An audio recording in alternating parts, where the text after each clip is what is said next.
Себеби президенттин технологиясы ошондой да. Президенттин технологдору, пиарщиктери, пресс-службасы, жанындагы советниктери ушундай жарым-жартылай түшүнүксүз советтерди берип ушундай болот да. Эгерде фактыны президент менен сурай турган болсо, анда прокуратура, СМБ, МВД деген службаларды жоюп эле жибериш керек анда. Бийликти давно эле олигархтар, криминалдар басып алган. Мен буну 2 жылдан бери айтып атам. Президент заложник болуп калды деп. Бул мамлекетте шайлоо болбой калды. Эшикте шайлоо эмес, эшек жайлоо болуп атат. Мен аларга окшоп шайлоонун астында чуркап чыгып алып мандат сураган жокмун да.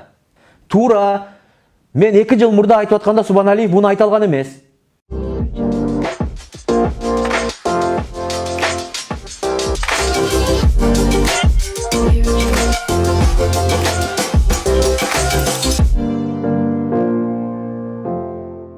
Урматтуу көрүүчүлөр, бүгүнкү биздин ат жалындагы маекте Жогорку Кеңештин экс депутаты, саясатчы, коомдук ишмер Бактыбек Калмаматов.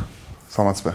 Быйылкы 7-чакырылышта парламенттик шайлоо бул эң бир баягы саясий чөйрөдө өзүн көргөзгөн адамдарга бир мүмкүнчүлүк болду. Экинчиден, саясий чөйрөдө жүргөн ана башчылардын бир кайсыл бир жогорку кызматка киргенге же бир кайсыл бир өзүн саясий жактан көргөзүүгө бир чоң мүмкүнчүлүк болду. Үчүнчүдөн бул чечүүчү бир парламенттик шайлоо болот деп атышат да. Эмне үчүн ушул саясий айдыңда сиздин мындай ат салышкан жоксуз?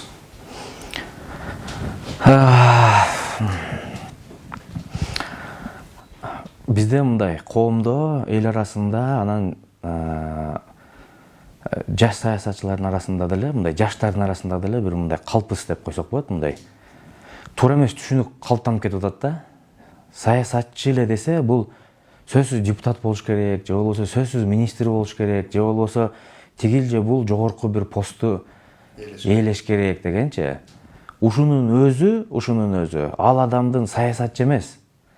Тигил же бул кыска адамдык кызыкчылыктардын курмандык экенин белгиси да. Саясатчы болуу бул депутаттыктан турбайт, бул министрликтен турбайт. Бул сен карманган, анан сен элге жеткизейин деп аткан көз караштан турат. Ал жакта сенин ээлеген кызматыңа караганда сенин карманып аткан көз карашың маанилүү болуш керек. Мисалы үчүн 120 депутаттын азыр эшикке чыгып сурасаңар 90-ын эч ким тааныбайт. Эгерде депутат болсо эле жакшы саясатчы болгонго шарт болгондо, анда ошол 90-ын деле таанымакпыз да. Эгер депутат болсо эле саясатчынын деңгээлин көрсөткөндө, анда Жогорку Кеңештин аты чимкирик болуп калмак эмес да.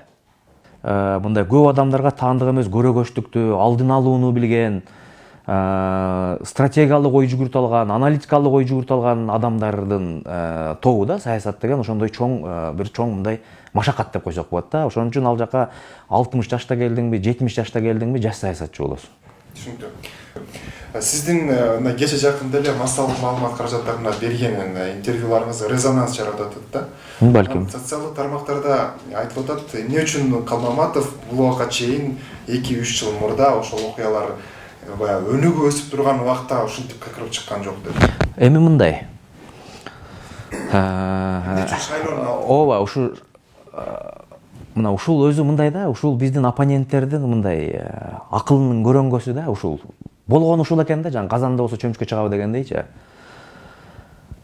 Бүгүн кайсыл жака барба ушул сөздү айтып жамандаттырып атат бизди. Эмнеге шайлоонун астында чуркап чыгып калды деп. Мен аларга окшоп шайлоонун астында чуркап чыгып алып мандат сураган жокмун да. Мен аларга окшоп шайлоонун астында чыгып алып туруп тиги партияны же бул партияны үгүттөгөн жокмун да. Мен аларга окшоп шайлоонун астында чыга калып туруп президенттин артын жалаган жокмун да. Мен аларга окшоп президентке кошоматчылык кылган жокмун да. Мен жигил же бул партиянын арыгын чапкан жокмун да. Алардын сөзү меникинин алдында таптакыр объективдүү эмес да. Мен өзүм эч нерсе сураган жокмун да. Эми эң негизги маселе бийлик азыр ушул парламенттик шайлоого 3 партия менен келип атат деп атат да. 3 партия менен келип атат деп атат. Бул жалган. 16 партия менен келип атат. 16 партия менен. Жок, негизги өзөгү бийлик колдоо. Бардыгы ошо негизги өзөгүнө кирет. 16 тең. Түшүнүктүү.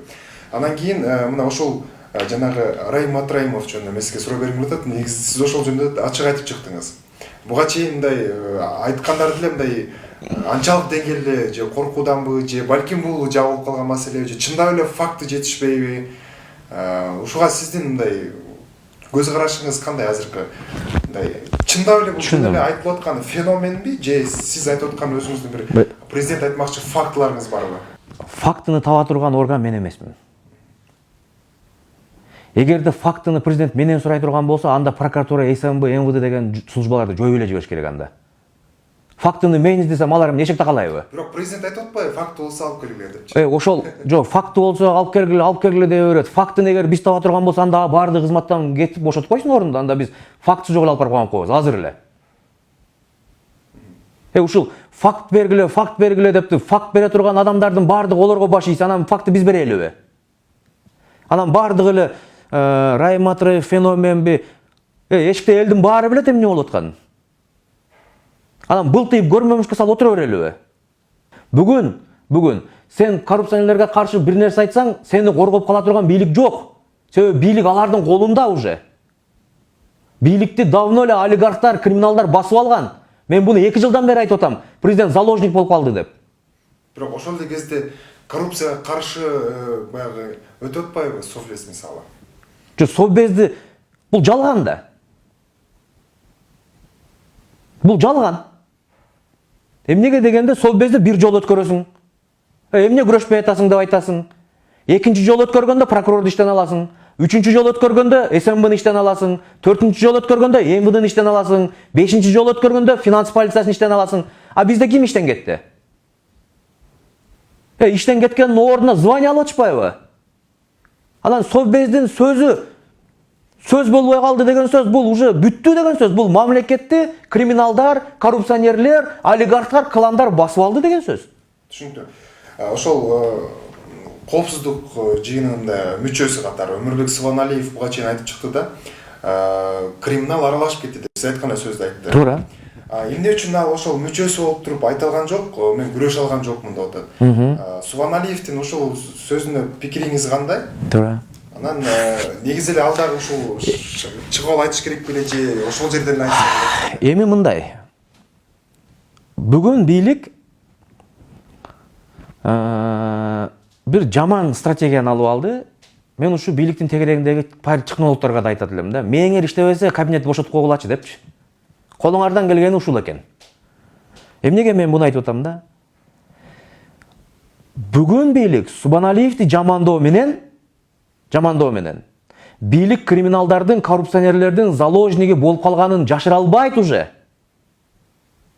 Бул жөн эле элдин көңүлүн буруп, Субаналиевди жамандоо бул жөн эле. Туура. Мен 2 жыл мурда айтып атканда Субаналиев буну айта алган эмес. Буга мен кошулам, туура. Бирок бүгүн Субаналиевдин айтып атканы бул Субаналиев жөнүндө эмес да маселе. Биз Субаналиевдин жакшы кишиби же жаман кишиби дегенин талкуулап аткан жок эшик. Эшикте Субаналиев айтып аткан сөздү талкуулап атат. Президент заложник болуп калбай турбайбы дегенде. Субаналиев бизге жаңылык айткан жок. Буну эшикте бардык саясатчылар билет. Бар болгону саясатчылар шайлоодо залакасы тийип калбасын деп гана азыр президенттин бетин айта албай атат. Кайсы партия менен барып сүйлөшпө азыр? Кайсы партия менен барып сүйлөшпө? Азыр оппозиция болгонго эрте дейт. Өтүп алгандан кийин айтабыз дейт. Эмнеге мисалы ошол эле саясатчылар бир гана Сооронбай Жээнбековго президентке түзмө-түз айта алышпайт. Андан башкасын мындай жөнөкөй тил менен айтканда чаба бер деген сыяктуу мамиле жасап атышат. Себеби президенттин технологиясы ошондой да. Президенттин технологдору, пиарщиктери, пресс-службасы, жанындагы советниктери ушундай жарым-жартылай түшүнүксүз советтерди берип ошондой болот да. Ал Жээнбеков деген ал жерде кыйкыры уруштун кереги жок. Ал жерде жөн эле мынау киши жумуштан кетсин деп эле кабинетте отуруп эле ручкасын сыясын кетирип эле кол коюп коюш керек болду. Иштебеген кишини иштейм дей берген, бул баягы не дейт эле, жиндини дарылаган, өлүктү дарылаганга барабар, өлүктү тирилткенге барабар дегендейби, ушундай эле сөз болуп атат биякта. Булар иштебейт. Булар иштейин деген ою жок, ниети жок. Эгер ушундай система бийликте болсо, 4-октябрдагы шайлоо өтүшүнө кандай баа бересиз, оюңуз кандай? Шайлоо бүттү. Бул мамлекетте шайлоо болбой калды. Эшикте шайлоо эмес, эшек жайлоо болуп атат. Эшикте жалаң подкуп болуп атат. Форма 2 болуп атат. Форма 2 жарым миллионго жетти. Бул деген сөз жарым миллион шайлоочу тентип кетти деген сөз. Эрте келген турналардай болуп.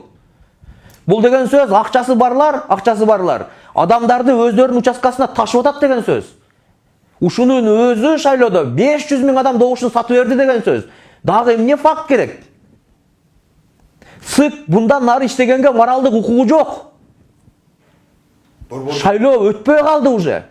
Шайлоо адилетсиз болуп калды. Башталганда эле мыйзам бузулуп калды. Шайлоо бүттү. Бул шайлоону эч ким тааныбайт мындан кийин. Сиз азыр эч бир мындай саясий кыймылга же бир топко кошулбайм деп атасыз да. Бирок сиздин өзүңүздүн принциптериңиз бар. Мисалы, ушул акыбалды ситуацияны көрүп атасыз, өзүңүз баалап атасыз, бирок өзүңүздүн дагы ушул нерсени чечип кетүү жөнүндө оюңуз бар да. Мисалы, эмне сунуштайсыз? Эмне сунуштайсыз? Мисалы, азыркы деп атасыз, шайлоо бүттү, чечилди деп атасыз. Ооба. Анан кийин шайлоо ошол калыс өтүш үчүн болсо, же болсо ушул эле системаны азыркы болуп аткан. Мыйзам талаасындабы? Ооба, мыйзам талаасында өзүңүз сүрөттөп аткан системаны мисалы кантип чечиш керек? Силер мындай болуп атат да. Бычак бербей эле кес деп атасыңар да. Менин колумда бычак болсо давно кесип коймокмун. Бычак бербей мен колум менен кесейинби? Менде эмес да бийлик. Мен мындай бир нерсени айткандайчы. Кес байке, кес эле деп атасыңар. Биринчи бычакты бербейсиңер, кесейин. Бул мындай болуп атат да. Бүгүнкү бийликтин ниети белгилүү. Алар шайлоону кантип өткөрөт экенин давно пландаштырып койгон. Азыр бийликтин планы боюнча кандай болсо дагы булар 80-90 мандат ала тургандай кылып шарт түзүп алышкан өзүнө. Мага ишенбесеңер, шайлоо бүткөндөн кийин көрөсүңөр. Булар адамдарын даже оппозициялык партияларга да салып койду. Борбордук шайлоо комиссиясында кыска жооп берсеңиз, шайлоо өткөрүш үчүн Турциядан $100,000 сураганына сиздин көз карашыңыз кандай? Биздин мындай эл аралык аренада биздин беделибизди түшүрүп койбойбу? Мисалы, ушунчалык деңгээлге түшүп калган. Жакшы, эми силер кайсы бедел жөнүндө сүйлөшүп атасыңар да азыр? Мисалы, өткөрүн бедел биз эмне деген беделибиз бар азыр биздин? Биз коронавируста көчөдөгү бомбуждай мамлекет экенибизди билди дүйнө. Дүйнө жүзү боюнча биринчи жардамга деп карыз сурап жөнөдүк. Боор ооруп кеткен экен, дүйнөдө биринчи болуп биз алдык карызды. Бизге эле берди, ушулар өлүп калбасын деп. Кайсы бедел? Мамлекеттин бедели бекчейип калган давно. Ошон үчүн $100,000 алгандан да уялбай атабыз. $100,000 деген могу президенттин тегерегинде кошоматчыларды эле берип коет ал. Үйүндө жыйылып турган $1 миллион чекеси да. Ушунча нерсенин баарын баягы ачык айкын айтып чыгып атасыз. Жеке коопсуздугуңуз үчүн коркпойсузбу? Менин жеке коопсуздугум жөнүндө маселе турат. Мен бүгүнкү күнгө чейин эч бир мындай ачыктаган жокмун. Бирок чынында эле менин жеке өмүрүмө, тегерегимдеги балдарыма, үй бүлөмө, тууган уруктарыма болуп көрбөгөндөй ар тараптуу кысымдар болуп атат. Психикалык жактан дагы, физикалык жактан дагы, моралдык жактан дагы, материалдык жактан дагы бүгүн мындай тегеректеп кысып келатышат. Бийлик артка кайта турган жеринен өтүп кетти. Мен буну кече президенттин интервьюсунан да түшүндүм. Тегерегинде келип, мени кысып аткандардан түшүнүп атам. Булардын ниети жакшы болбой калды. Башка жазганын көрөбүз, акырына чейин күрөшөбүз. Бактыбек мырза, бизге эң кымбат валюта убакыт болуп калды. Ошол убактыңызды бөлүп, ошол маек куруп бергениңизге чоң рахмат. Алдыдагы ишиңизге дагы ийгилик каалайбыз. Сиз айткан, сиз күйүп бышып айтып аткан нерселердин бардыгы реалдуу түрдө иш жүзүнө ашканын каалайбыз. Ишиңизге ийгилик. Урматтуу көрүүчүлөр, эгерде дагы ушул блоктон кайсыл саясатчыны көргүңүз келет, кайсыл маселе боюнча талкуу уккуңуз келет, же болбосо кайсыл маселе боюнча билдирүүлөр көтөрүп чыксак болот, ошол боюнча дагы комментарийге калтырсаңыздар болот. Кийинки берүүдөн жолугушканча саламатта калыңыздар.